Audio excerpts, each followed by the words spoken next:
Hindi mo ba ako kayang bigyan ng anak?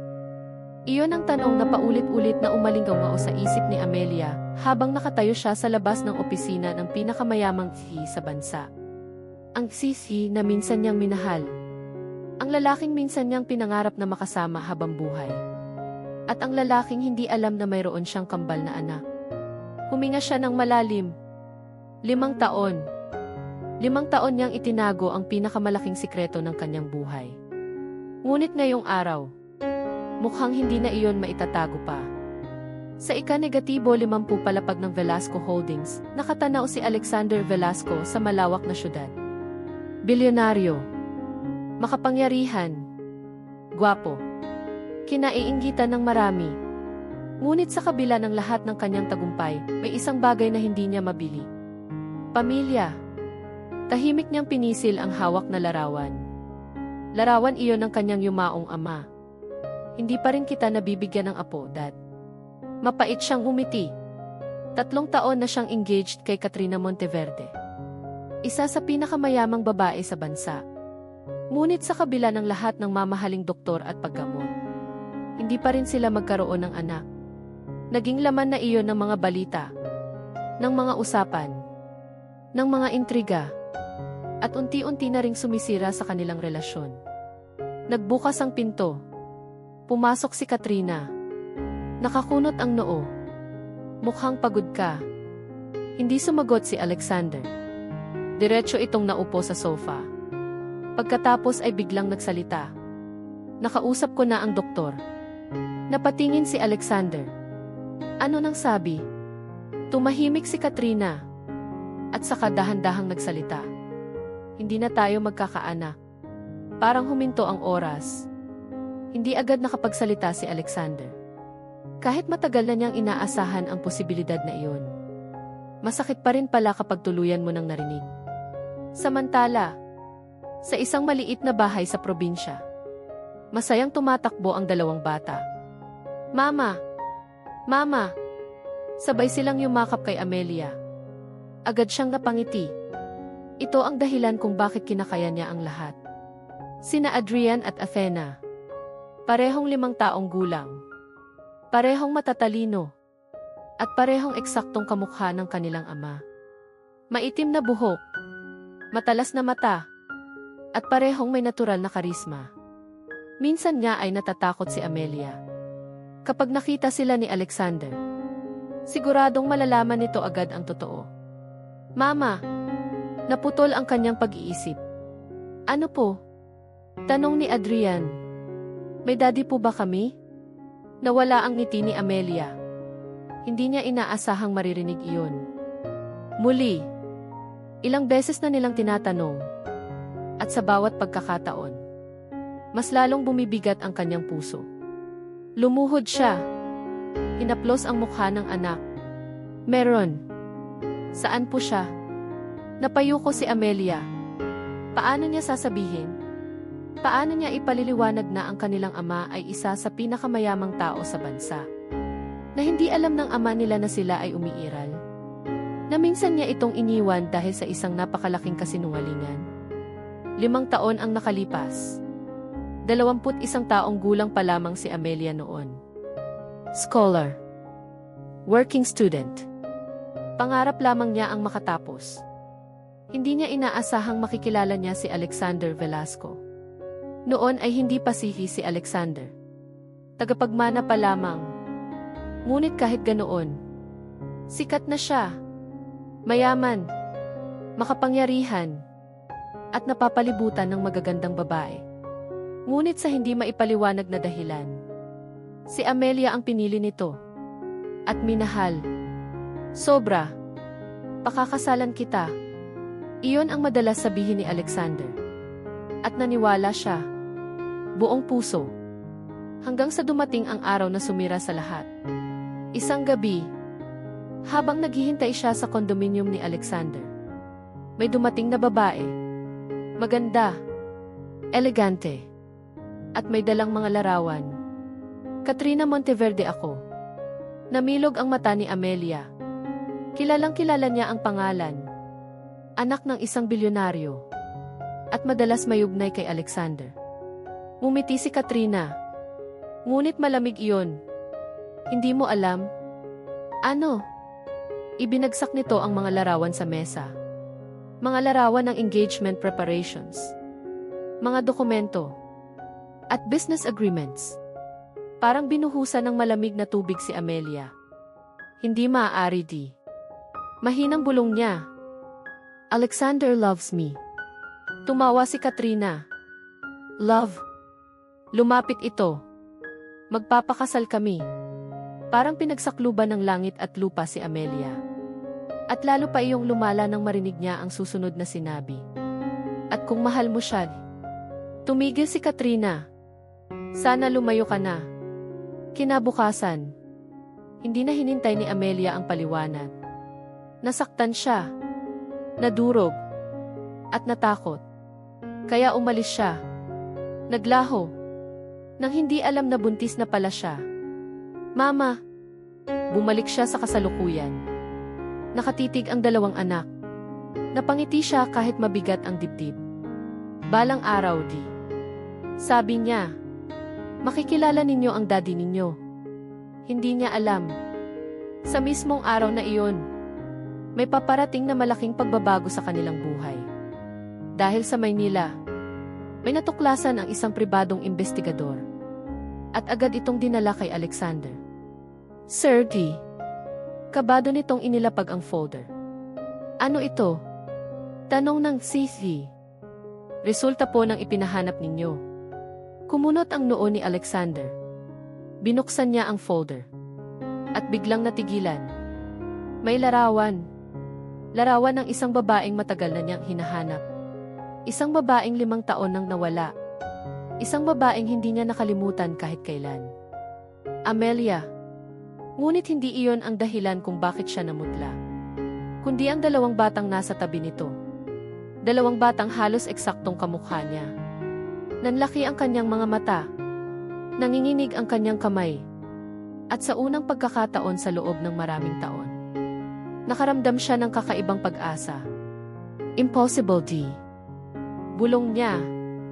Ngunit habang tinititigan niya ang larawan, may luha na unti-unting namuo sa kanyang mga mata. Dahil sa puso niya, parang may nagsasabing ito na ang sagot sa dasal na matagal niyang hinihintay. At kung tama ang kanyang hinala, mayroon siyang mga anak. Mga anak na 5 taon niyang hindi nakilala. Hindi makapaniwala si Alexander sa kanyang nakita. Paulit-ulit niyang tinitingnan ang larawan. Isang larawan ng babaeng 5 taon niyang hinanap. At 2 batang halos kopya ng kanyang mukha. Nasaan sila ngayon? Mabilis niyang tanong sa investigador. Nasa Laguna po, sir. Tumayo agad si Alexander. Hindi na niya inisip ang mga meeting. Hindi na niya inisip ang negosyo. Sa unang pagkakataon matapos ang maraming taon, mas mahalaga sa kanya ang isang posibilidad. Posibilidad na mayroon siyang pamilya. Posibilidad na mayroon siyang mga anak. Samantala, sa maliit na bayan kung saan nakatira si Amelia, hindi niya alam na may paparating na bagyo sa kanyang tahimik na buhay. Katatapos lamang niyang magtinda sa maliit niyang bakery. Pagod siya ngunit masaya. Nakikita niyang lumalaki ng maayos sina Adrian at Athena. Kahit hindi marangya ang buhay nila. Kahit hindi sila mayaman. Puno naman iyon ng pagmamahal. Mama! Sigaw ni Athena. Tingnan mo po. May hawak itong medalya. Nanalo na naman sa school competition. Napangiti si Amelia. Ang galing naman ng prinsesa ko. Tumalo naman si Adrian. Ako rin po. May dala rin itong certificate. Napatawa siya. Pareho kayong magagaling. Mahigpit niya silang niyakap. Hindi niya alam na iyon na pala ang huling tahimik na araw ng kanilang buhay. Bandang 3:00 ng hapon. Isang mamahaling itim na sasakyan ang huminto sa harap ng bakery. Napatingin ang mga tao. Hindi pangkaraniwang sasakyan iyon sa kanilang lugar. Unti-unting bumukas ang pinto. At bumaba ang isang lalaking matangkad. Nakaitim na suit. Matalas ang mga mata. At taglay ang presensyang imposibleng hindi mapansin. Nanigas si Amelia. Parang tumigil ang mundo. Hindi siya makahinga. Hindi siya makapaniwala. Dahil ang lalaking bumaba sa sasakyan ay walang iba kundi si Alexander Velasco. Amelia D. Mahina ngunit malinaw ang pagkakasabi nito. Parang 5 taon ang bumagsak sa pagitan nila. Hindi agad nakapagsalita si Amelia. Hindi niya alam kung matutuwa siya, matatakot, o tatakbo. Ngunit isang bagay ang sigurado. Dumating na ang araw na pinakakinatatakutan niya. Samantala, sa loob ng bakery, lumabas sina Adrian at Athena. At agad silang napahinto. Nakatitig sila kay Alexander. At si Alexander, hindi makaalis ang tingin sa dalawang bata. Parang may kumurot sa kanyang puso. Hindi niya maipaliwanag. Pero may kakaibang koneksyon siyang nararamdaman. Lalo na nang umiti si Athena. Eksaktong kapareho ng kanyang ngiti noong bata pa siya. Nanlaki ang kanyang mga mata. Hindi niya namalayang nanginginig na pala ang kanyang kamay. Sino po siya, Mama? Tanong ni Adrian. Namutla si Amelia. Hindi siya agad nakasagot. Samantalang si Alexander ay parang nawala ng boses. Napakatagal na niyang pinangarap magkaroon ng anak. At ngayon, may 2 batang nakatayo sa harap niya. 2 batang posibleng dugo niya. Amelia D. Mahina niyang sabi. Kailangan nating mag-usap. Nakita niya ang takot sa mukha ng babae. Ngunit hindi na siya urong. Hindi pagkatapos ng 5 taon. Hindi pagkatapos ng lahat ng sakit na pinagdaanan niya. Nang gabing iyon, nasa maliit na sala sila. Tahimik. Tanging tiktak ng orasan ang maririnig. Nasa kabilang kwarto ang kambal. At magkatapat sina Amelia at Alexander. Katulad noon. Ngunit ibang-iba na ngayon. Bakit ka nawala? Unang tanong ni Alexander. Diretso. Masakit. At puno ng emosyon. Napayuko si Amelia. Hindi na mahalaga. Mahalaga. Tumigas ang boses ni Alexander. 5 taon kitang hinanap. Napatingin si Amelia. At nakita niya ang sakit sa mga mata nito. Sakit na hindi niya inaasahang makita. Akala ko di. Mahina niyang sabi. Ikakasal ka kay Katrina. Nanlaki ang mata ni Alexander. Ano? Sinabi niya sa akin. Napakurap si Alexander. At unti-unting nabuo sa isip niya ang lahat. Ang pagkawala ni Amelia. Ang biglang paglaho nito. Ang mga tanong na hindi nasagot. Pinaniwala ka niya? Hindi sumagot si Amelia. Ngunit sapat na ang katahimikan. Napahawak si Alexander sa kanyang ulo. Parang gusto niyang balikan ang nakaraan. Parang gusto niyang baguhin ang lahat. Amelia D. Mahina ang kanyang boses. Hindi ako nagpakasal. Unti-unting napaangat ang ulo ng babae. Hindi ko siya minahal. Parang may bumagsak na pader sa pagitan nila. At kasabay noon ay ang pagsulpot ng mga luha sa mata ni Amelia. Kung ganoon, naputol ang kanyang boses. Kung ganoon, bakit di? Hindi niya natuloy. Dahil alam niyang wala ng saysay. Tapos na ang nakaraan. May mas mahalagang bagay ngayon. Dahan-dahang inilabas ni Alexander ang larawan. Larawan nilang 3. At inilapag iyon sa mesa. Pagkatapos ay tumingin siya ng diretso kay Amelia. Sabihin mo sa akin ang totoo. Nanginginig ang kanyang boses. Ngunit hindi niya iyon alintana. Dahil ngayon lang siya natakot ng ganito. Amelia D. Tumulo ang unang luha mula sa kanyang mata. Mga anak ko ba sila? Parang bumigat ang buong mundo. Hindi agad nakasagot si Amelia. Naririnig niya ang sariling tibok ng puso. Nararamdaman niya ang bigat ng sandali. Dahil kapag sinabi niya ang katotohanan, wala nang babalikan. Magbabago na ang lahat. Habang buhay. At sa wakas, tumango siya. Isang simpleng tango. Ngunit sapat upang wasakin ang 5 taong katahimikan. Mahina ngunit malinaw. Alexander. Hindi nakapagsalita ang si. Parang tumigil ang kanyang paghinga. Parang hindi siya makapaniwala. Anak mo sila. Tumulo ang isa pang luha. Pagkatapos ay isa pa. At isa pa. Hindi niya napigilan. Hindi niya rin sinubukan. Sa loob ng 5 taon, inakala niyang hindi na siya magkakaroon ng anak. Inakala niyang mananatiling walang laman ang bahagi ng kanyang puso. Ngunit ngayong gabi, nalaman niyang mayroon pala. 2 pa. At habang umiiyak siya sa katahimikan, may 2 maliit na pares ng mata ang nakasilip mula sa pintuan. Sina Adrian at Athena. Narinig nila ang lahat. At isang tanong ang sabay nilang binitiwan. Daddy po namin siya. Nanigas si Alexander. Dahan-dahan siyang lumingon. At nagtama ang kanilang mga mata. Sa sandaling iyon, may nangyari sa kanyang puso na hindi kayang ipaliwanag ng kahit anong salita. Dahil unang beses niya silang narinig. At unang beses niyang marinig ang tawag na matagal niyang pinangarap. Daddy. Daddy po namin siya. Parang huminto ang oras. Hindi makagalaw si Alexander. Hindi makapagsalita. Hindi makahinga. Ang salitang matagal na niyang pinangarap marinig ay kusang lumabas mula sa bibig ng 2 batang hindi niya nakasama sa kanilang unang hakbang, unang salita, at unang kaarawan. At iyon ang pinakamasakit. Hindi niya maibabalik ang 5 taon.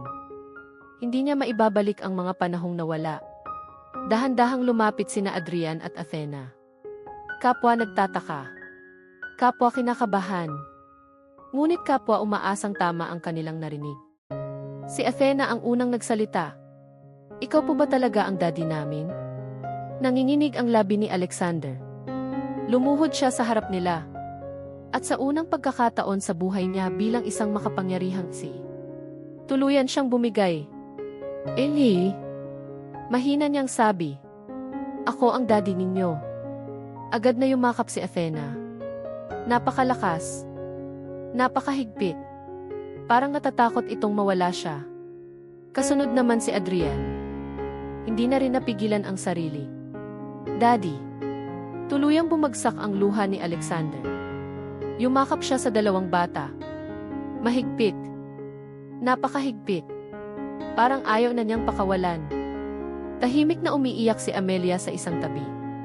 Hindi niya akalaing darating ang araw na ito. Maraming beses niyang naisip kung ano ang mangyayari kapag nagkita sila. Galit? Sumbatan? Pag-aaway? Ngunit hindi. Ang unang nangyari ay pagmamahal. At iyon ang lalong nagpabigat sa kanyang dibdib. Makalipas ang ilang minuto, naghiwalay sila ng yakap. Ngunit hindi pa rin binibitawan ni Alexander ang mga anak. Para siyang batang natatakot maagawan ng laruan.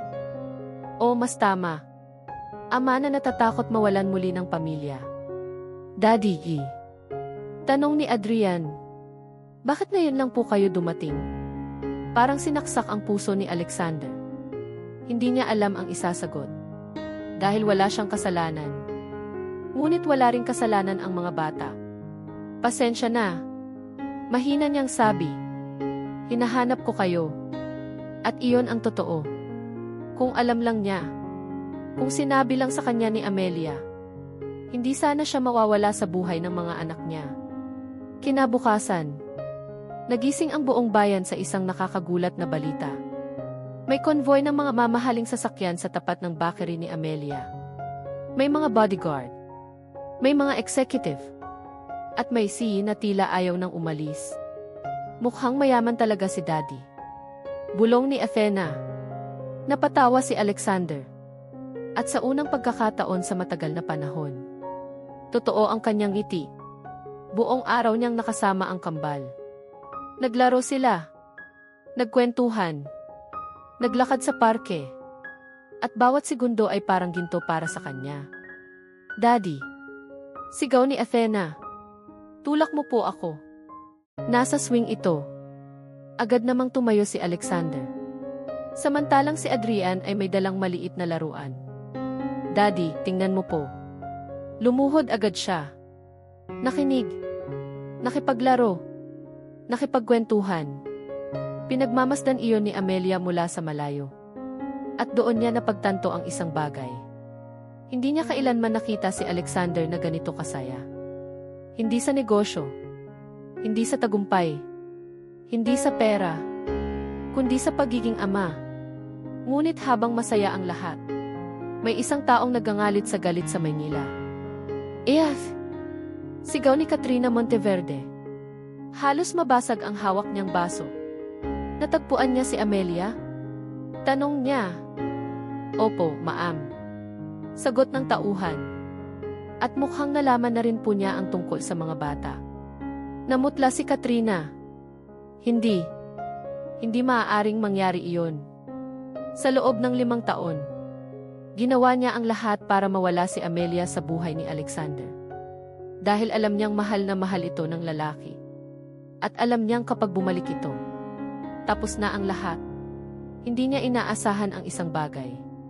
Na may mga anak pala ang dalawa. Bakit ngayon lang ninyo sinabi? Galit niyang tanong. Ngayon lang po namin nalaman. Napahawak si Katrina sa mesa. Nanginginig siya sa galit at sa takot. Dahil alam niyang kapag nalaman ni Alexander ang lahat ng ginawa niya noon, hindi lang engagement ang mawawala sa kanya. Pati reputasyon, pati pangalan, pati kapangyarihan. Samantala, sa bahay ni Amelia, may isang desisyon na kailangang gawin. Sumama kayo sa akin, sabi ni Alexander. Nagkatinginan sina Amelia at ang kambal. Ano po? Tanong ni Adrian. Sa Maynila. Nakangiting sabi ni Alexander. Gusto kong makasama kayo. Nawala ang ngiti ni Amelia. Alam niyang darating ito. Alam niyang hindi habang buhay na mananatili silang nakatago. Ngunit natatakot siya. Hindi para sa sarili, kundi para sa mga anak. Ayaw niyang masaktan sila. Ayaw niyang madamay sila sa mundo ng mga mayayaman. Sa intriga, sa politika, sa mga taong kagaya ni Katrina. Ngunit tila nabasa ni Alexander ang kanyang iniisip. Hindi ko sila pababayaan. Mahina niyang sabi. Napatingin si Amelia sa kanya. Alexander D. Hindi ko nahahayaang mawala sila. Tahimik na napaluha si Amelia. Dahil nakita niya sa mga mata nito ang isang bagay na hindi niya nakita noon. Hindi tite. Hindi bilyonaryo. Hindi tagapagmana.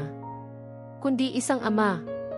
At habang pinag-uusapan nila ang kanilang kinabukasan, may paparating ng mas malaking problema. Dahil sa parehong gabing iyon, may isang sobre na ipinadala sa opisina ni Alexander. Walang pangalan. Walang sender. Nang buksan iyon ng kanyang assistant kinabukasan, namutla ito. Dahil laman ng sobre ang mga lumang dokumento. Mga dokumentong magpapatunay na may kinalaman si Katrina sa pagkawala ni Amelia 5 taon na ang nakalipas. At sa sandaling makita iyon ni Alexander, may isang engagement na tuluyang masisira. At may isang paghihiganti na magsisimula. Masayang nagising si Athena kinabukasan. Unang pagkakataon niyang magkaroon ng ama. At gusto niyang sulitin ang bawat sandali. Daddy! Sigaw niya habang tumatakbo palabas ng bahay. Daddy! Tingnan mo po. Napangiti si Alexander. Kasalukuyan siyang nakikipag-usap sa kanyang assistant sa telepono tungkol sa mga dokumentong natanggap nila. Ngunit nang marinig niya ang boses ng anak, agad niyang ibinaba ang tawag. Ano iyon, princess? Nakangiting tanong niya. Ngumiti si Athena. May dala itong maliit na bulaklak. Para po sa inyo. Parang natunaw ang puso ni Alexander. Sa dami ng mamahaling regalo na natanggap niya sa buong buhay niya, wala ni isa ang nakapagpasaya sa kanya ng ganito. Salamat. Mahigpit niya itong niyakap. Hindi niya alam. Ilang minuto lang mula ngayon, muntik na niyang mawala ang anak na kakakilala pa lamang niya. Samantala, sa kabilang kalsada, may paparating na delivery truck. Mabilis, at tila nawalan ng kontrol. Nagkataon namang nahulog ang laruan ni Athena. Ay, tumakbo ito patungo sa gitna ng daan. Athena! Sigaw iyon ni Amelia. Kasunod agad ang sigaw ni Alexander. Ngunit huli na. Papalapit na ang truck. Nanlaki ang mga mata ng bata. Natulala. Nataranta. Hindi makagalaw. At sa loob lamang ng 1 segundo, May isang taong sumugod. Si Alexander. Wala siyang inisip. Wala siyang kinatakutan. Ang nasa isip lang niya ay isang bagay. Hindi ko hahayaang mawala ang anak ko. Agad niyang hinablot si Athena. At itinulak ito palayo. Screech! Malakas na tunog ng preno. Tumilapon si Alexander sa gilid ng kalsada. Daddy! Napaiyak si Athena. Daddy! Tumakbo rin si Adrian. Kasunod si Amelia. Nakahandusay si Alexander. May dugo sa noo. Alexander!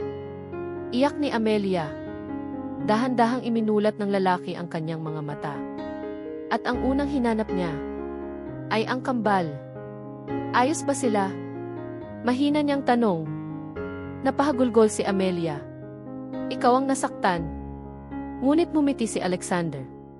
Basta ligtas sila. At muling pumikit. Daddy. Nag-echo ang sigaw ni Athena sa buong paligid. Hospital. Halos hindi mapakali sina Amelia at ang kambal. 3 oras nang nasa emergency room si Alexander. Tahimik lang si Adrian. Ngunit halatang umiiyak. Samantalang si Athena ay yakap-yakap ang maliit na bulaklak na ibinigay niya kanina. Mama ni. Mahina niyang tanong.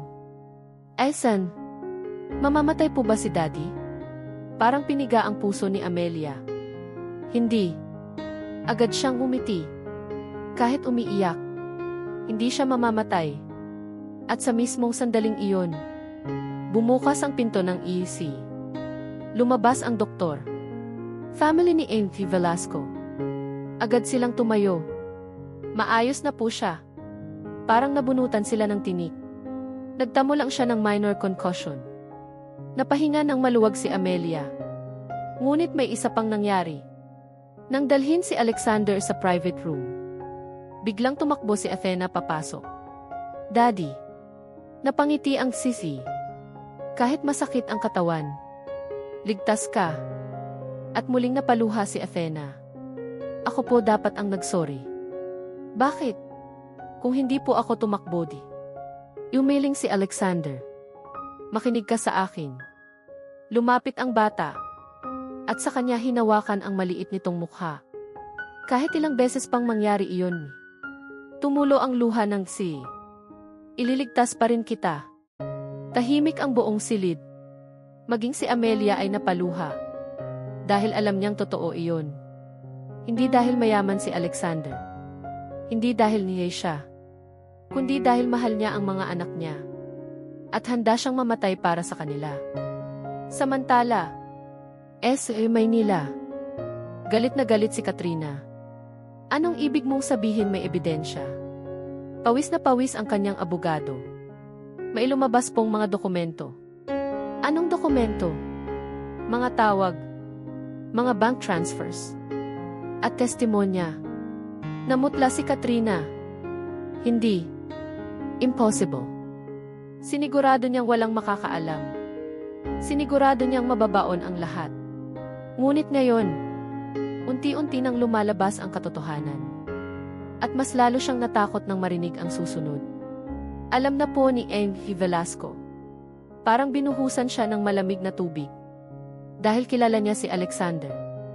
Kapag nalaman nito ang buong katotohanan, hindi siya patatawarin kailanman. Kinabukasan, paglabas ni Alexander sa ospital, may isang bagay siyang agad ginawa.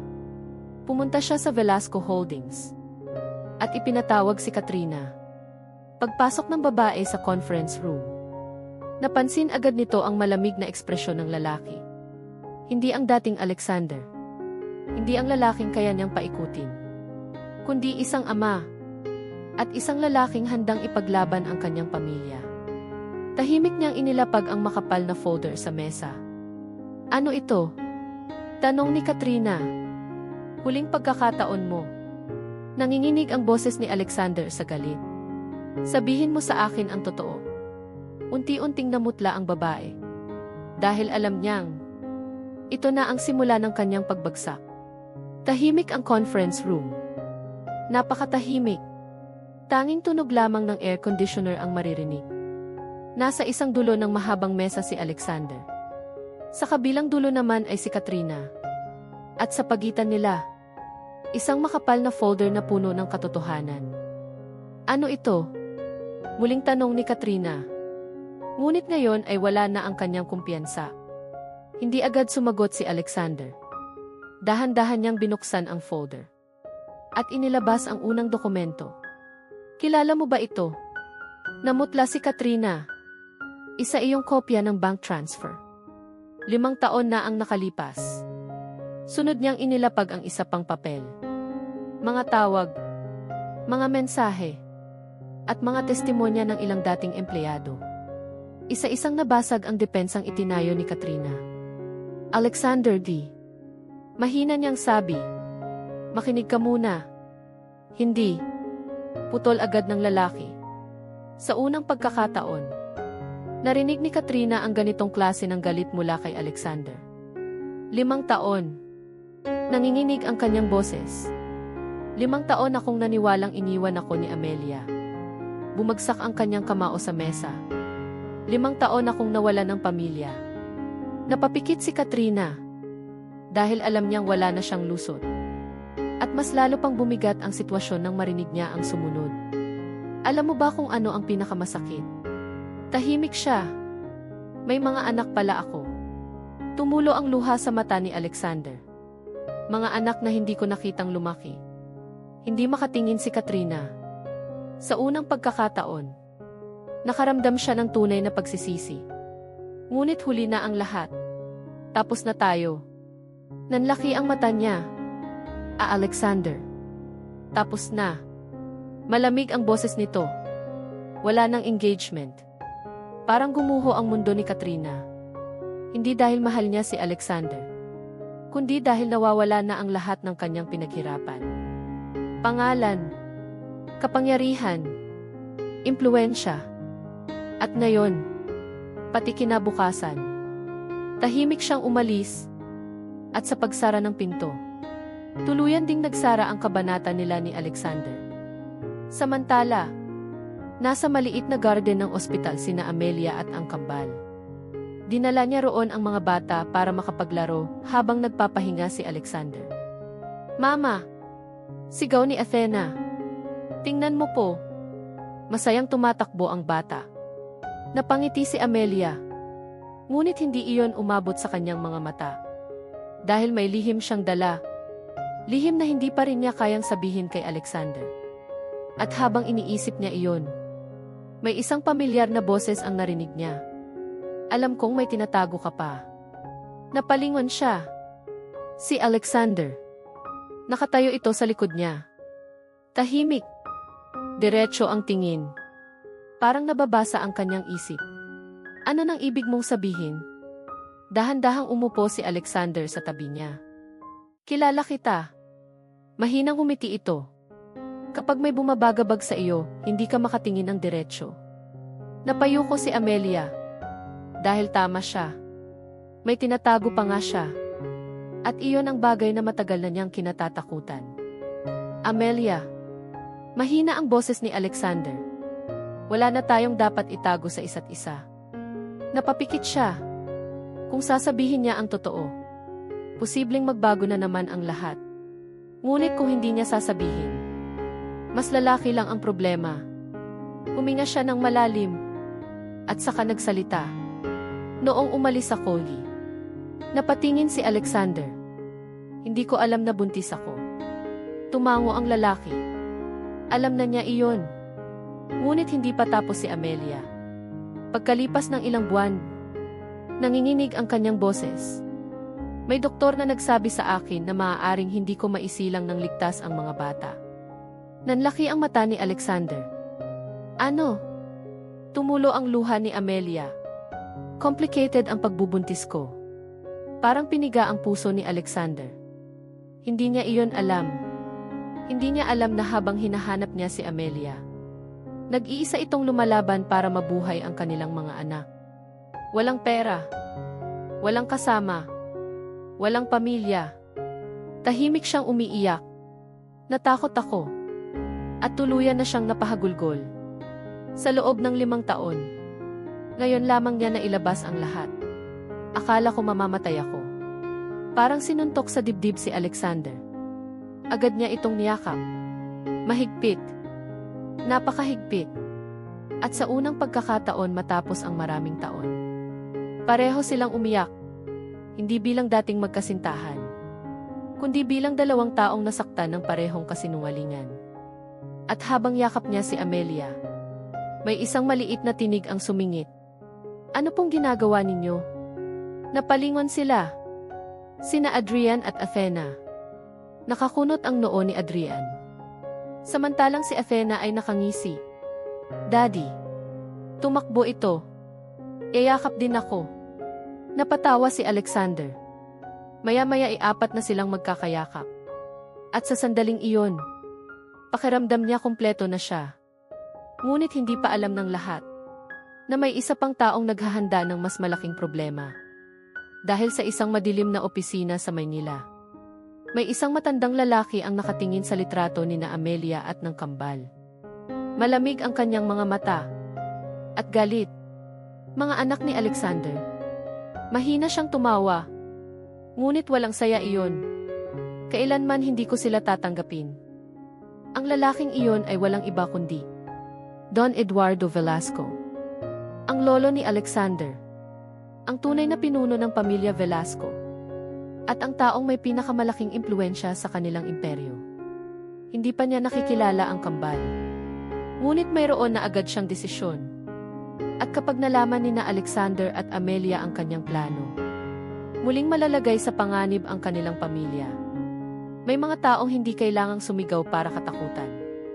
May mga taong sapat na ang pangalan upang manginig ang lahat. At isa sa kanila si Don Eduardo Velasco. Sa loob ng mahigit 40 taon, siya ang nagtayo ng imperyong minana ngayon ni Alexander. Mula sa wala, hanggang maging isa sa pinakamakapangyarihang pamilya sa bansa. Ngunit kapalit ng tagumpay na iyon, naging malamig ang kanyang puso. Para kay Don Eduardo, hindi mahalaga ang pag-ibig. Hindi mahalaga ang emosyon. Hindi mahalaga ang nararamdaman. Ang mahalaga lamang ay kapangyarihan. At ang kinabukasan ng pangalang Velasco. Kaya nang malaman niyang may 2 batang bigla na lamang lumitaw bilang mga apo niya, hindi siya natuwa. Hindi siya naiyak. Hindi siya naging emosyonal. Galit ang una niyang naramdaman. Dalhin ninyo rito si Alexander. Malamig niyang utos.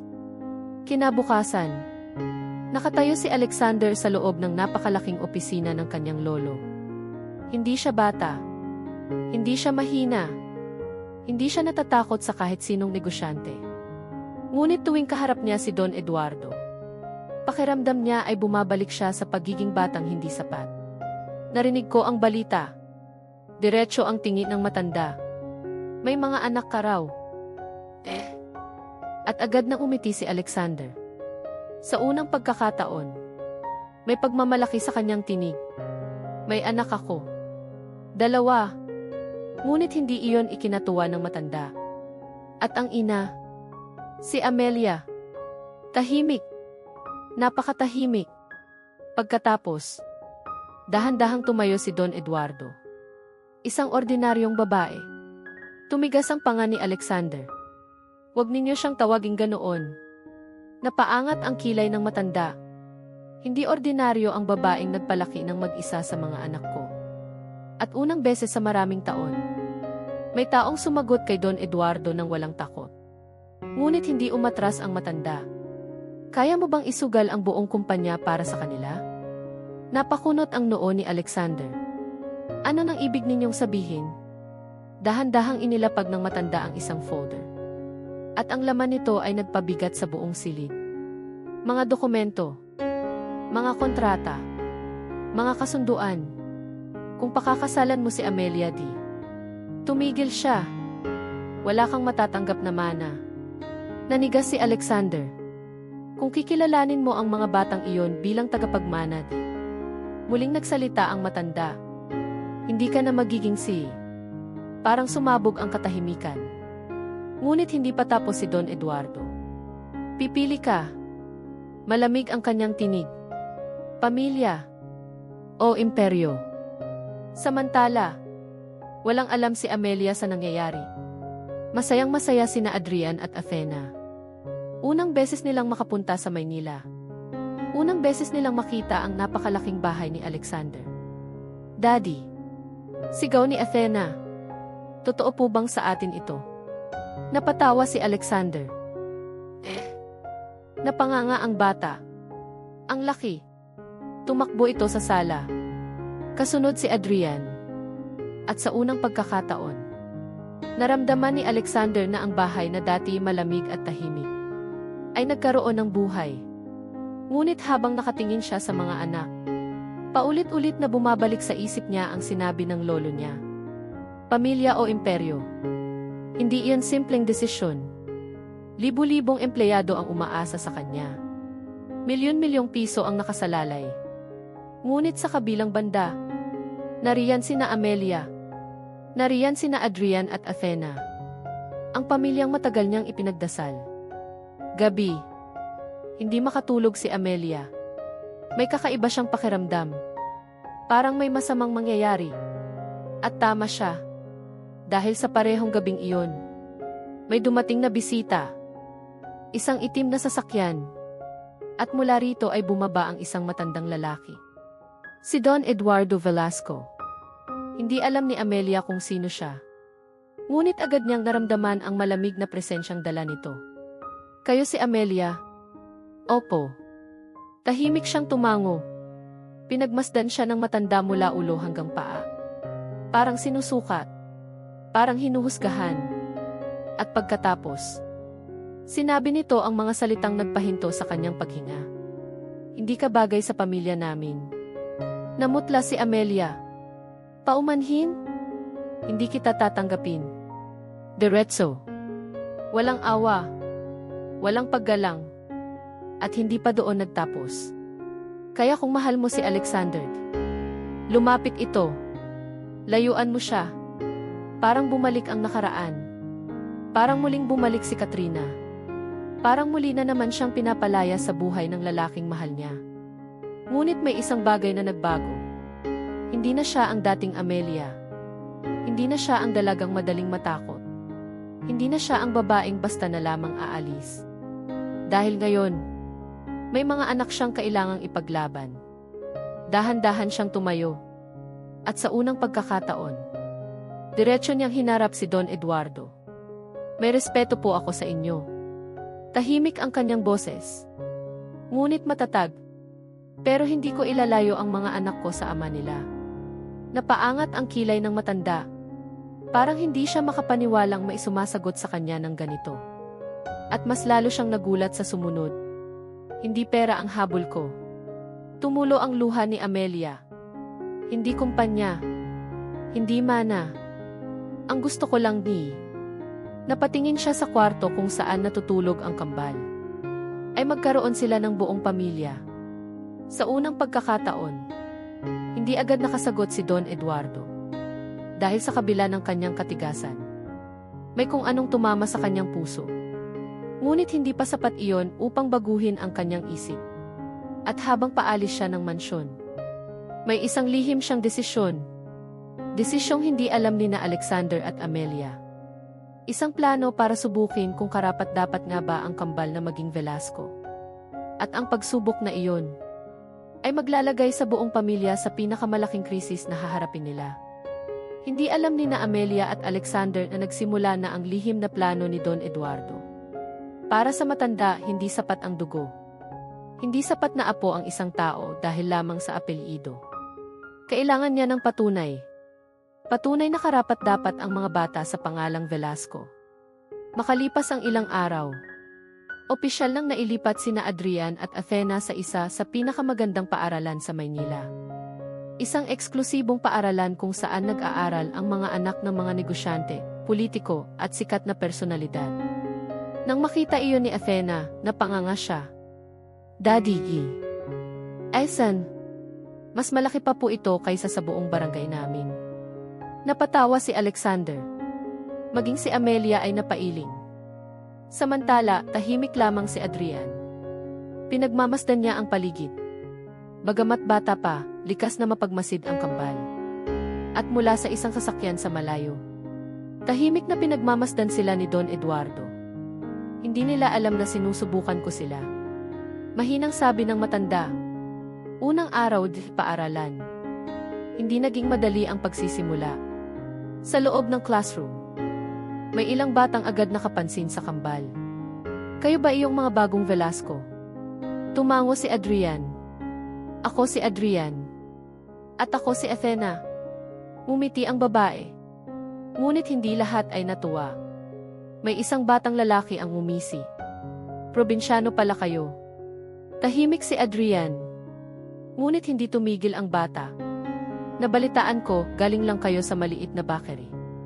Nagtawanan ang ilan. Napayuko si Athena. Hindi dahil nahihiya siya, kundi dahil nasaktan siya. Mahal niya ang kanilang bakery. Mahal niya ang simpleng buhay nila noon. At hindi niya gusto kapag minamaliit iyon. Ngunit bago pa siya makapagsalita, tumayo si Adrian.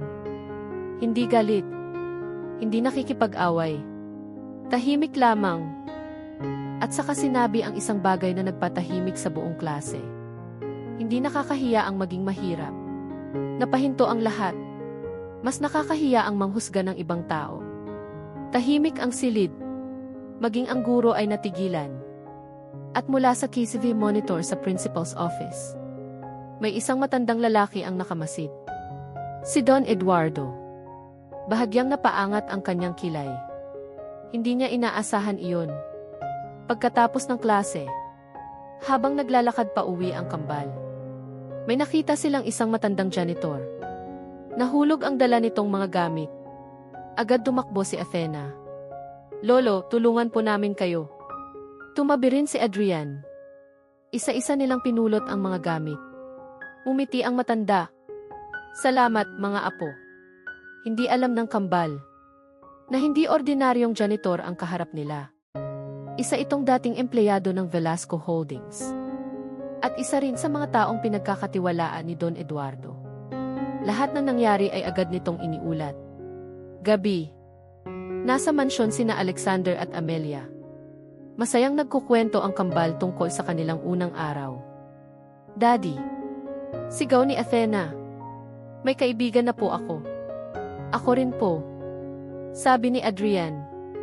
At habang nakikinig si Alexander, hindi niya napansin ang pagdating ng kanyang lolo. Tahimik itong pumasok sa sala. At agad napansin ng kambal. Good evening po. Sabay nilang bati. Napatingin si Don Eduardo. Walang takot. Walang pagmamayabang. Walang arte. Magalang. Eksakto tulad ng itinuro ni Amelia. Alainan. Iyon lang ang sagot ng matanda. Ngunit sa loob-loob niya, may kung anong gumalaw. Kinabukasan, isang hindi inaasahang pangyayari ang naganap. Habang nasa school ang kambal, may isang batang biglang nawalan ng malay sa playground. Nagkagulo ang lahat. Nagsisigawan ang mga estudyante. Natatakot ang mga guro. Ngunit habang nagpapanik ang karamihan, may dalawang batang mabilis na kumilos. Sina Adrian at Athena. Ma'am, tawag po kayo ng nurse. Sigaw ni Adrian. Samantalang si Athena ay hawak ang kamay ng batang nahimatay. Okay lang siya. Paulit-ulit nitong sinasabi. Huwag kang matakot. Ilang minuto ang lumipas. Dumating ang medical team. At nailigtas ang bata. Nang malaman ng prinsipal ang nangyari, agad niyang tinawagan si Alexander. Hapon. Nang makarating si Alexander sa school, puno ng pagmamalaki ang kanyang puso. Pinuri ng prinsipal ang kambal. At nang makita niya sina Adrian at Athena, agad niya silang niyakap. Ang gagaling ninyo. Napangiti ang kambal. Ngunit hindi nila alam. May isa pang taong nakarinig ng lahat. Si Don Eduardo. At sa unang pagkakataon sa maraming taon, may luha siyang pinigil. Dahil naalala niya ang anak niyang namatay noon. Ang ama ni Alexander. Parehong ugali. Parehong mabait. Parehong inuuna ang ibang tao. At unti-unti, nagsisimulang mabasag ang pader sa kanyang puso. Ngunit bago pa niya tuluyang matanggap ang kambal, may isang balitang dumating. Balitang magpapayanig sa buong pamilya. Dahil may natuklasan ang legal team ng Velasco Holdings. Isang lumang dokumento. At ayon dito, may isa pang tagapagmana ng pamilya Velasco. Isang taong matagal nang nawawala. At kung totoo ang dokumentong iyon, posibleng maagaw nito ang lahat ng mamanahin ni na Adrian at Athena. Isa 0A, bigyan dahi ng anak. Dalaga, itinago ang anak sa ama nilang si AC, napaiyak nang makita ang mga anak na matagal na niyang inaasam. Part 8. Ang nawawalang tagapagmana. Minsan, hindi pera ang pinakamapanganib na bagay sa isang pamilya. Hindi rin kapangyarihan, kundi ang mga lihim na matagal nang nakabaon sa nakaraan. Sa loob ng conference room ng Velasco Holdings, tahimik ang lahat. Nasa harap ni Alexander ang mga abogado ng kumpanya at ang dokumentong kanilang natuklasan. Sigurado ba kayo rito? Mahina ngunit seryosong tanong niya. Opo, sir. Sumagot ang pinakamatandang abogado. Na-verify na po namin ang records. Tumahimik si Alexander. Dahan-dahan niyang isinara ang folder. At napatingin sa bintana. Sa unang pagkakataon matapos niyang matagpuan sina Amelia at ang kambal. Muling may banta sa kanyang pamilya. Nasaan siya ngayon? Hindi pa po namin alam. Pero buhay siya. Nanigas si Alexander. Buhay. At kung tama ang dokumentong iyon, may isang taong may legal na karapatan sa malaking bahagi ng imperyo ng Velasco. Samantala, hindi alam ni na Amelia ang nangyayari. Nasa bahay lamang sila. Masayang nagpipinta sina Adrian at Athena. Mama! Sigaw ni Athena. Tingnan mo po. May hawak itong drawing. Larawan nilang 4. Si Amelia. Si Alexander. At silang kambal. Sa ibabaw ng drawing ay may nakasulat na N-Ray Family. Napangiti si Amelia. Ngunit hindi niya napigilan ang pagluha. Sa loob ng 5 taon, ito lamang ang pangarap niya. Ang magkaroon ng buong pamilya ang kanyang mga anak. At ngayon, unti-unti itong natutupad. Ngunit hindi niya alam na may bagong unos na paparating. As I mentioned anti-death Eduardo. Tahimik na nakaupo ang matanda. May hawak siyang isang lumang larawan. Larawan ng isang babae. Isang babaeng matagal na niyang hindi nakita. At sa tabi nito, isang maliit na batang lalaki. Nanginginig ang kanyang kamay. Dapat hindi na ito bumalik. Mahina niyang bulong. Ngunit bumalik nga.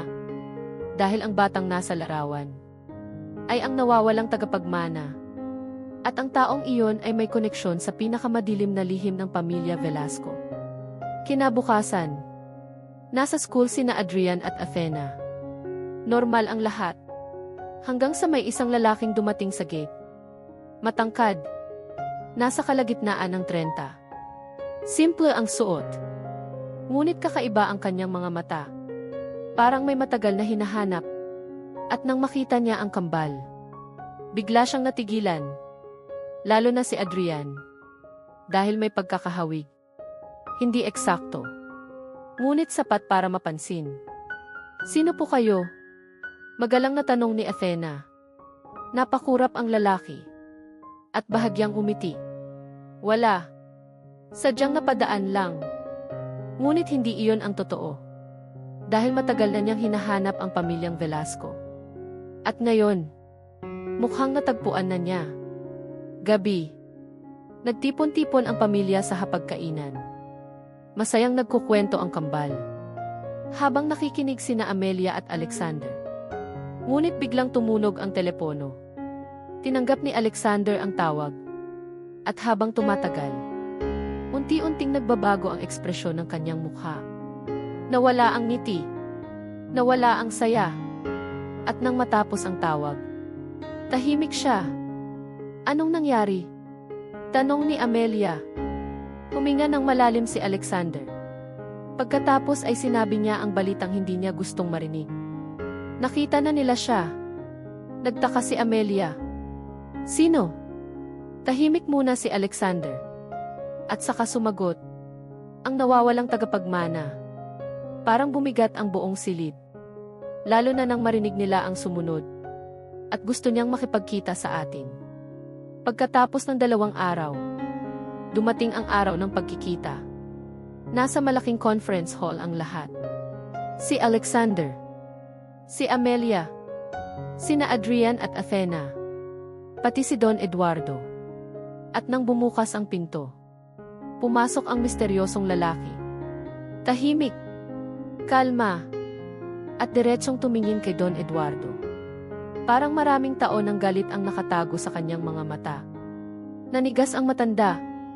Sa unang pagkakataon, nakita ng lahat ang takot sa kanyang mukha. Diego D. Mahinang bulong niya. Namilog ang mata ni Alexander. Kilala ninyo siya. Tahimik ang buong silid. At ang sagot ni Don Eduardo ay nagpayanig sa lahat. Dahil tumigil siya. At saka tumulo ang luha mula sa kanyang mata. Anak ko siya. Parang sumabog ang mundo. Napatayo si Alexander. Napatakip ng bibig si Amelia. Samantalang hindi makapaniwala ang kambal. Dahil ang lalaking nasa harap nila ay kapatid pala ng kanilang lolo. At isang tunay na Velasco. Dahil anak ko siya. Parang tumigil ang oras. Walang nakapagsalita. Walang makahinga. Sa loob ng maraming taon, kilala si Don Eduardo bilang isang lalaking walang kahinaan. Isang lalaking hindi umiiyak. Hindi nagsisisi. Hindi lumilingon sa nakaraan. Ngunit ngayon, sa harap ng lahat, may luha sa kanyang mga mata. At ang dahilan nito ay ang lalaking matagal niyang itinago sa mundo. Si Diego Velasco. Dad. Malamig ang boses ni Diego. Hindi niya tinawag na ipapa. Hindi niya tinawag na ama. Dahil para sa kanya, matagal nang namatay ang ama niya. 25 taon din nakalipas. Bata pa si Diego noon. Anak siya ng unang babaeng minahal ni Don Eduardo. Hindi mayaman. Hindi kilala. Hindi galing sa makapangyarihang pamilya. Ngunit mahal na mahal ito ng matanda noon. Hanggang sa dumating ang panahon na kailangang mamili si Don Eduardo. Pag-ibig o kapangyarihan. At pinili niya ang kapangyarihan. Pinakasalan niya ang babaeng makakatulong sa kanyang negosyo. At iniwan niya si Diego at ang ina nito. Mula noon, hindi na niya sila binalikan. Kasalukuyan, 25 taon. Mahinang sabi ni Diego, 25 taon kitang hinintay. Tahimik si Don Eduardo. Ni isang kaarawan. Wala. Ni isang tawag. Wala. Ni isang pagbisita.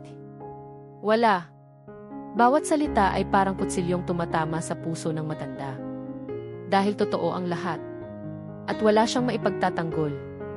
Samantala, tahimik lamang sina Adrian at Athena. Hindi nila lubos na naiintindihan ang nangyayari. Ngunit nararamdaman nila ang sakit sa loob ng silid. Lalo na nang makita nilang umiiyak ang matandang si Don Eduardo. Hindi nila kailanman nakita iyon. Yan tunay de dahilan. Huminga ng malalim si Diego. Pagkatapos ay inilapag ang isang lumang kahon sa mesa. Ano iyan? Tanong ni Alexander. Dahan-dahang binuksan ni Diego ang kahon. At agad silang natigilan. Puno iyon ng mga liham. Daang-daang liham. Lahat ay para kay Don Eduardo. Lahat ay isinulat ng ina ni Diego. Ngunit ni isa ay hindi nabuksan. Dahil hindi kailanman ipinadala ang mga ito. Namatay ang babae na umaasang balang araw ay babalik si Don Eduardo. Ngunit hindi iyon nangyari. At habang isa-isang binabasa ng matanda ang mga liham, unti-unti siyang nadurog. Sa unang pagkakataon, nakita niya ang lahat ng sakripisyong ginawa ng babaeng iniwan niya. At ang lahat ng sakit na pinagdaanan ng anak niyang itinakwil. Isang hindi inaasahang tagpo. Tahimik ang lahat. Hanggang sa may isang maliit na kamay ang humawak kay Diego. Napalingon siya. Si Athena. Umiti ang bata. At pagkatapos ay sinabi ang bagay na nagpaluha sa buong silid. Galit po ba kayo sa lolo? Napakurap si Diego. Hindi niya alam ang sasabihin. Dahil matagal siyang nagalit. Matagal siyang nasaktan. Matagal niyang hinangad na maghiganti. Ngunit habang tinitingnan niya ang inosenteng mukha ni Athena, parang unti-unting nawawala ang bigat sa kanyang puso. Konti. Mahina niyang sagot. Napatawa si Athena. Kapag galit po ako kay Kuya Adrian. Nagtawanan ng bahagya ang lahat. Pinapatawad ko rin po siya. Tahimik na napaluha si Amelia. Maging si Alexander ay napayuko. Dahil minsan, ang mga bata ang nagtuturo sa matatanda kung paano magmahal. Yan gas paghihingi ng tawad. Tumayo si Don Eduardo. Nanginginig ang kanyang mga kamay. At sa unang pagkakataon sa maraming dekada, ibinalik niya ang kanyang pride. Anak T. Mahina niyang sabi. Pasensya ka na. Napatakip ng bibig si Amelia. Dahil hindi niya inakalang maririnig iyon mula sa isang lalaking tulad ni Don Eduardo. Napakatagal kong pinili ang negosyo. Pinili ko ang pangalan. Pinili ko ang kapangyarihan. Tumulo ang kanyang mga luha. At nawala sa akin ang pinakamahalaga. Tahimik si Diego. Hindi pa handang magpatawad. Ngunit hindi na rin siya kasing galit ng dati. Isang bagong problema. Akala ng lahat ay iyon na ang pinakamalaking pagsubok. Ngunit nagkamali sila. Dahil sa mismong gabing iyon, may natanggap na emergency report si Alexander. Mula sa Velasco Holdings. At nang makita niya ang laman, namutla siya. Impossible D. Mahinang bulong niya. Napatingin si Amelia. Ano nang nangyari? Nanginginig ang kamay ni Alexander habang hawak ang report. At sa kanya sinabi ang balitang muling magpapayanig sa kanilang buhay. May gustong magpabagsak sa kumpanya. Tahimik ang lahat. Ngunit mas nakakagulat ang sumunod. Dahil sa mga ebidensya. Tumigil siya. At dahan-dahang tumingin kay Diego.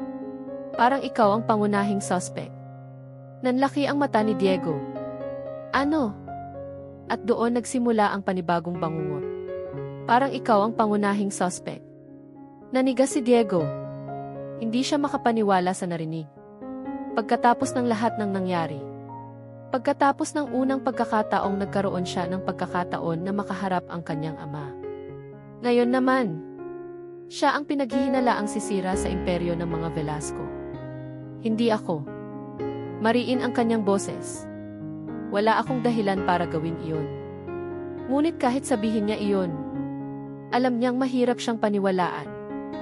Dahil sa loob ng maraming taon, galit siya sa pamilya Velasco. At alam iyon ng lahat. Line report. Tahimik na inilapag ni Alexander ang mga dokumento sa mesa. May mga illegal na transaksyon. May mga leak company files. May mga account na ginamit upang maglabas ng milyon-milyong piso mula sa kumpanya. At ang nakapangalan sa ilan sa mga ito ay si Diego. May gumagamit ng pangalan mo. Seryosong sabi ni Alexander. At gusto nilang ikaw ang masisi. Napakunot ang noo ni Diego. Dahil alam niyang isa lang ang ibig sabihin noon. May ibang taong kumikilos sa likod ng lahat. At ang taong iyon ay may matinding galit sa pamilya Velasco. Samantala, sa isang mamahaling kondominium sa Makati, may isang babaeng nakaupo sa madilim na sala. May hawak na wine glass at nakangiti. Ngunit hindi iyon ngiti ng kasiyahan, kundi ng paghihiganti. Si Katrina Monteverde. Akala ng lahat ay tuluyan na siyang nawala. Akala ng lahat ay tapos na ang kanyang papel. Ngunit nagkamali sila. Dahil habang abala ang pamilya Velasco sa kanilang mga problema, tahimik siyang naghihintay. At ngayon, handa na siyang gumanti. Kinabukasan, nasa opisina si Alexander nang makatanggap siya ng isang anonymous email. Walang pangalan. Walang sender. May isang video lamang. At isang maikling mensahe. Tingnan mong mabuti. Napakunot ang noo niya. Pagkatapos ay binuksan ang video. At agad siyang namutla. Dahil ang nasa video ay si Katrina. Nakikipagkita sa isang mataas na opisyal ng kumpanya. At may ipinapakitang mga dokumento. Mga dokumentong kapareho ng ginagamit ngayon para sirain ang Velasco Holdings. Shahi. Mahinang bulong ni Alexander. At sa wakas, nagsimulang mabuo ang palaisipan. Yan ay katotohanan. Pagkalipas ng ilang oras, nagtipon-tipon ang legal team, ang cybersecurity department, at ang mga executive ng kumpanya. Isa-isa nilang sinuri ang lahat ng ebidensya. At habang tumatagal, mas lumilinaw ang lahat. Hindi si Diego ang may kagagawan. May taong gumamit sa kanyang pangalan. At ang taong iyon ay konektado kay Katrina. S.A. Mansion. Masaya namang naglalaro sina Adrian at Athena. Wala silang alam sa nangyayari. At gusto ni na Amelia at Alexander na manatiling ganoon. Dahil sapat na ang mga problemang pasa ng mga bata. Daddy. Sigaw ni Athena habang tumatakbo. Mahuhuli mo po ba ako? Napatawa si Alexander. At agad siyang tumakbo.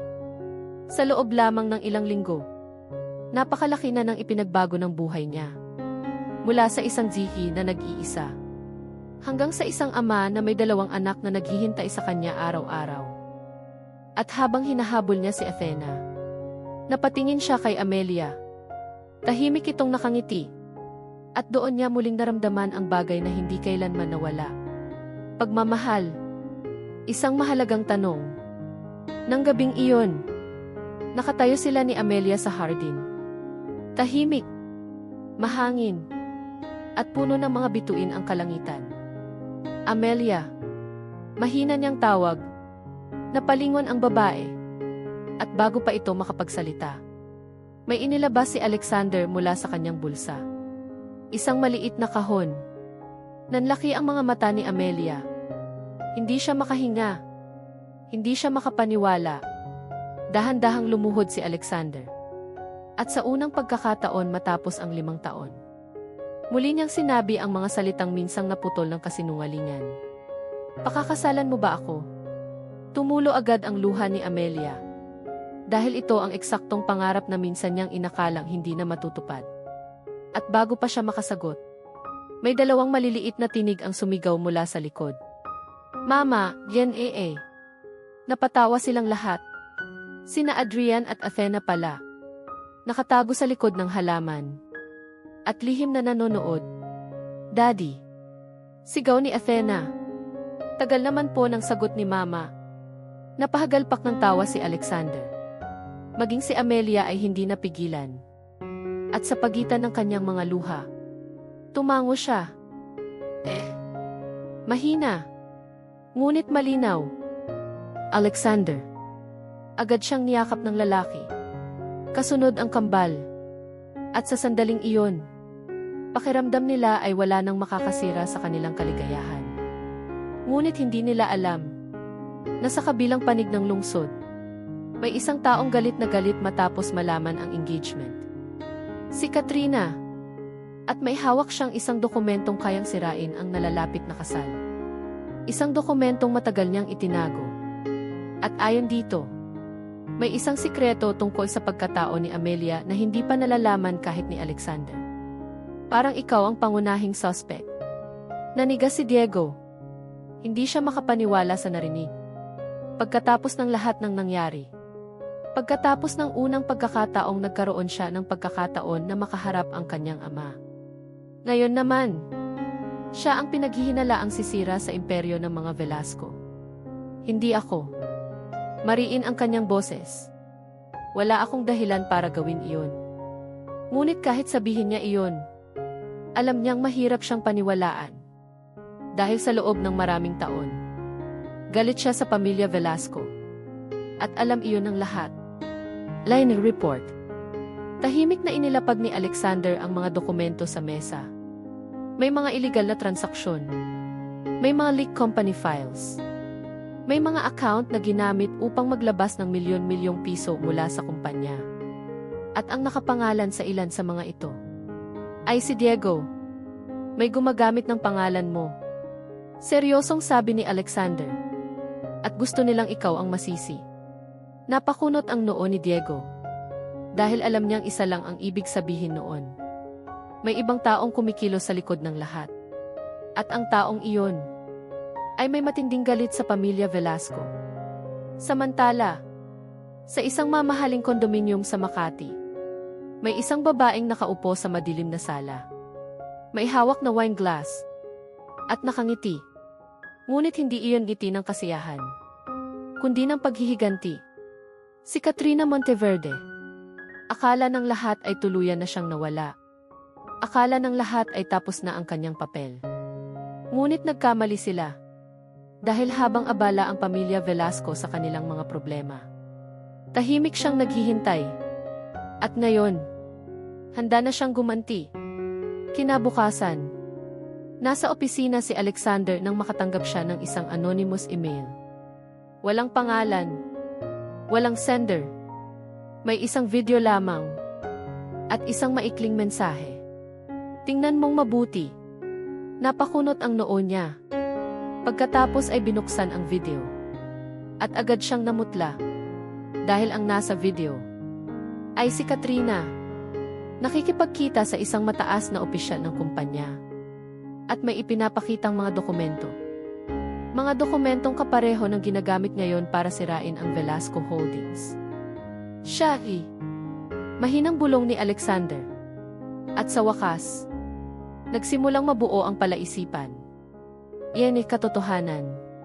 Pagkalipas ng ilang oras, nagtipon-tipon ang legal team, ang cybersecurity department, at ang mga executive ng kumpanya. Isa-isa nilang sinuri ang lahat ng ebidensya. At habang tumatagal, mas lumilinaw ang lahat. Hindi si Diego ang may kagagawan. May taong gumamit sa kanyang pangalan. At ang taong iyon ay konektado kay Katrina. S.A. Mansion. Masaya namang naglalaro sina Adrian at Athena. Wala silang alam sa nangyayari. At gusto ni na Amelia at Alexander na manatiling ganoon. Dahil sapat na ang mga problemang pasa ng mga bata. Daddy, sigaw ni Athena habang tumatakbo. Mahuhuli mo po ba ako? Napatawa si Alexander. At agad siyang tumakbo. Sa loob lamang ng ilang linggo, napakalaki na ng ipinagbago ng buhay niya. Mula sa isang ziki na nag-iisa, hanggang sa isang ama na may 2 anak na naghihintay sa kanya araw-araw. At habang hinahabol niya si Athena, napatingin siya kay Amelia. Tahimik itong nakangiti. At doon niya muling naramdaman ang bagay na hindi kailanman nawala. Pagmamahal. Isang mahalagang tanong. Nang gabing iyon, nakatayo sila ni Amelia sa hardin. Tahimik, mahangin, at puno ng mga bituin ang kalangitan. Amelia. Mahina niyang tawag. Napalingon ang babae. At bago pa ito makapagsalita, may inilabas si Alexander mula sa kanyang bulsa. Isang maliit na kahon. Nanlaki ang mga mata ni Amelia. Hindi siya makahinga. Hindi siya makapaniwala. Dahan-dahang lumuhod si Alexander. At sa unang pagkakataon matapos ang 5 taon, muli niyang sinabi ang mga salitang minsang naputol ng kasinungalingan. Pakakasalan mo ba ako? Tumulo agad ang luha ni Amelia. Dahil ito ang eksaktong pangarap na minsan niyang inakalang hindi na matutupad. At bago pa siya makasagot, may 2 maliliit na tinig ang sumigaw mula sa likod. Mama, yan eh. Napatawa silang lahat. Sina Adrian at Athena pala. Nakatago sa likod ng halaman. At lihim na nanonood. Daddy. Sigaw ni Athena. Tagal naman po ng sagot ni Mama. Napahagalpak ng tawa si Alexander. Maging si Amelia ay hindi napigilan. At sa pagitan ng kanyang mga luha, tumango siya. Mahina. Ngunit malinaw. Alexander. Agad siyang niyakap ng lalaki. Kasunod ang kambal. At sa sandaling iyon, pakiramdam nila ay wala nang makakasira sa kanilang kaligayahan. Ngunit hindi nila alam na sa kabilang panig ng lungsod, may isang taong galit na galit matapos malaman ang engagement. Si Katrina. At may hawak siyang isang dokumentong kayang sirain ang nalalapit na kasal.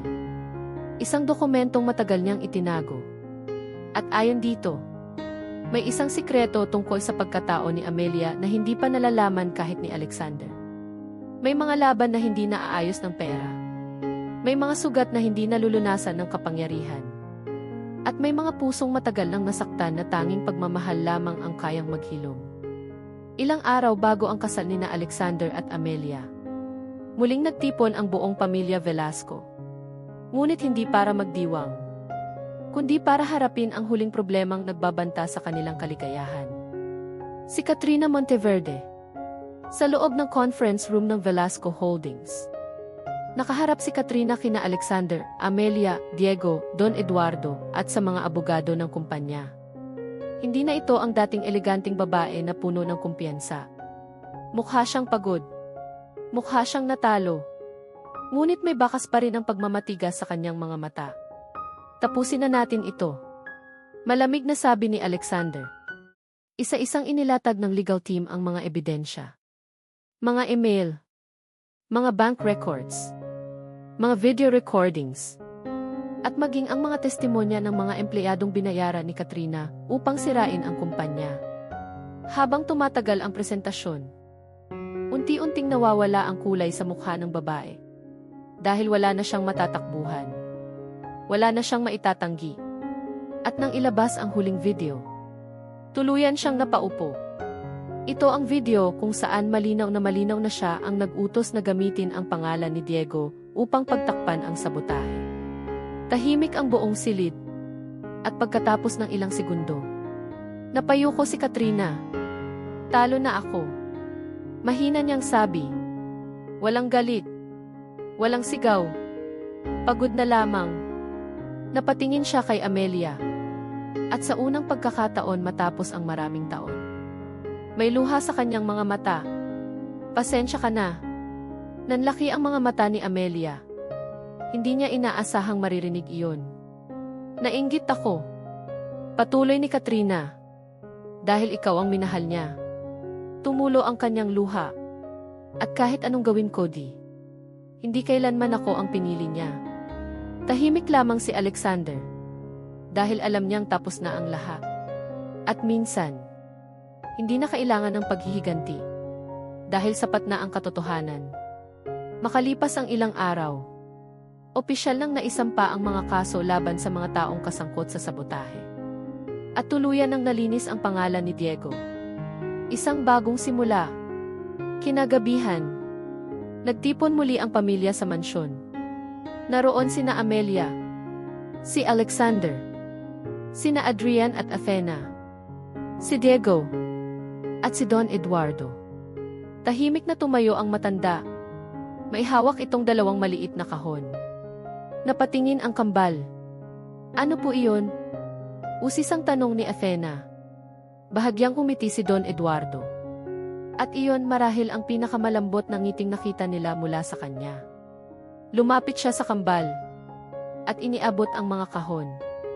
Pagkabukas ng mga ito, nakita nila ang dalawang gintong pendant. May nakaukit na pangalan. Adrian Velasco. Athena Velasco. Nangilid ang luha ni Amelia. At saka nagsalita si Don Eduardo. Simula ngayon, nanginginig ang kanyang boses. Opisyal ko kayong tinatanggap bilang mga apo ko. Tahimik. At pagkatapos, tumakbo si Athena. At niyakap ang matanda. Napaiyak si Don Eduardo. Sa unang pagkakataon matapos ang napakaraming taon. Kasunod naman si Adrian. At unti-unting nabuo ang pamilyang minsang watak-watak. Araw ng kasal. Dumating din ang pinakahihintay na araw. Punong-puno ng bulaklak ang malaking garden. Naroon ang pamilya, mga kaibigan, mga empleyado, at lahat ng taong naging bahagi ng kanilang paglalakbay. Sa dulo ng isla, nakatayo si Alexander.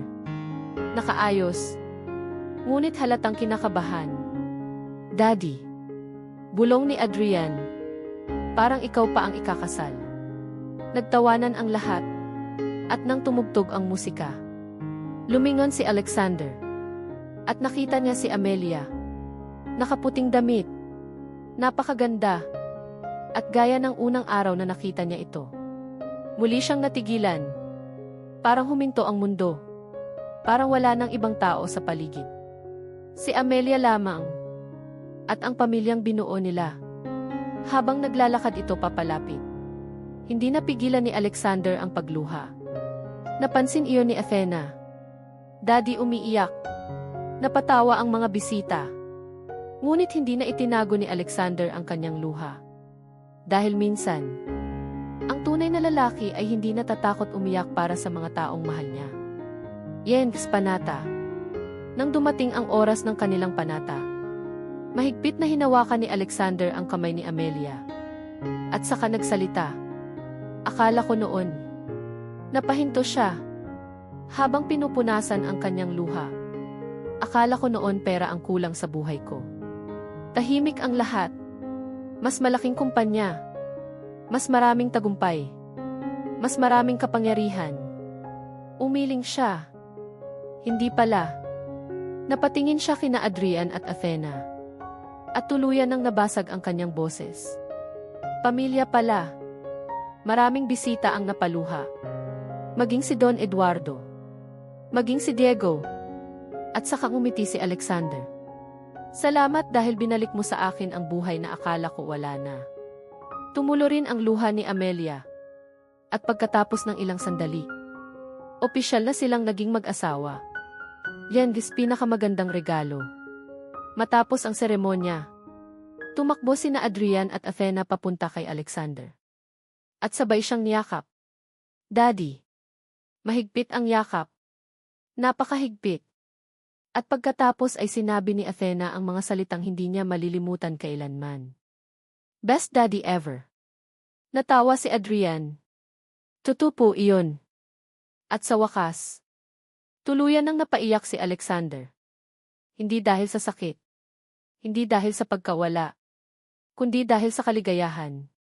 Kaligayahang matagal niyang hinintay. Kaligayahang akala niya ay hindi na darating. Epilogue. Habang papalubog ang araw, nagtipon ang buong pamilya para sa isang larawan. Nasa gitna sina Alexander at Amelia. Kasama sina Adrian at Athena. Kasama si Diego. Kasama si Don Eduardo. At sa mismong sandaling kukunan sila ng litrato. Napangiti si Amelia. Tumingin siya sa pamilyang nasa paligid niya. Sa lalaking minahal niya.